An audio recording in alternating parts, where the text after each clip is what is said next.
Cyber నేరాల పరిష్కారం అధికారులకు కత్తిమీద సాములా మారింది. ఆశ చూపి దండుకోవడంలో సైబర్ నేరగాళ్లు ప్రతిరోజు కొత్త మార్గాలను ఎంచుకుంటున్నారు. మరోవైపు సైబర్ కేటుగాళ్ల ఆట కడుతూ సైబర్ నేరాలకు అడ్డుకట్ట వేయడానికి దూకుడుగా పనిచేస్తున్నామని సైబర్ క్రైమ్ అధికారులు చెబుతున్నప్పటికీ కమిషనరేట్ల పరిధిలో అమల్లోకి వచ్చిన కొత్త విధానాలు, సిబ్బంది కొరత కారణంగా సైబర్ క్రైమ్ పోలీసులకు సైబర్ వార్ కష్టతరంగా మారింది.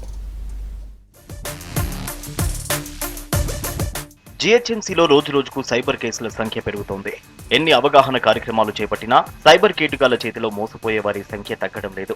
మరోవైపు సైబర్ సిబ్బంది కొరత, కొత్త విధానంతో కేసుల పరిష్కారం ఆలస్యమవుతోంది. గతంలో ₹1,00,000 లోపు ఫ్రాడ్ జరిగినప్పుడు సైబర్ క్రైమ్ పిఎస్ లో ఫిర్యాదు చేసే అవకాశం ఉండేది.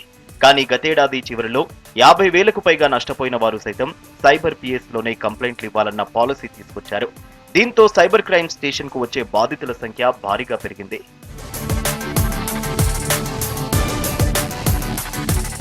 కొత్త పాలసీ అమల్లోకి రాకముందు సైబర్ కమిషనరేట్ పరిధిలో ప్రతిరోజు 5 కేసులు మాత్రమే నమోదయ్యేవి. కానీ ఇప్పుడు 20కి పైగా కేసులు రిజిస్టర్ అవుతున్నాయి.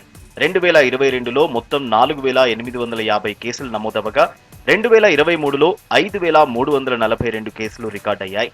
2022లో సైబర్ మోసాల్లో 66 కోట్లు నష్టపోగా 2023లో 232 కోట్ల క్యాష్ ఫ్రాడ్ లో నష్టపోయారు సిటీ పబ్లిక్. ఇక ఈ ఏడాది కేవలం 50 రోజుల్లోనే 1000కి పైగా సైబర్ క్రైమ్ కేసులు నమోదయ్యాయంటే కేటుగాళ్ల మోసాలు ఏ రేంజ్ లో ఉన్నాయో అర్థం చేసుకోవచ్చు. సైబర్ నేరాల పరిష్కారం చేయడంలో ఆలస్యానికి సిబ్బంది కొరత ప్రధాన సమస్యగా మారినట్లు తెలుస్తోంది. ప్రతి కమిషనరేట్ లో దాదాపు 2 వారాల శిక్షణ ఇచ్చి ప్రతి పోలీస్ స్టేషన్ లో ఒక సైబర్ వారియర్ ను ఏర్పాటు చేశారు. కానీ వారికి సైబర్ నేరాలపై పూర్తి స్థాయి అవగాహన లేకపోవడంతో కేసుల పరిష్కారం అవ్వడం లేదు. దీంతో బాధితులు సైబర్ క్రైమ్ స్టేషన్ లోనే కంప్లైంట్లు ఇచ్చేందుకు క్యూ కడుతున్నారు.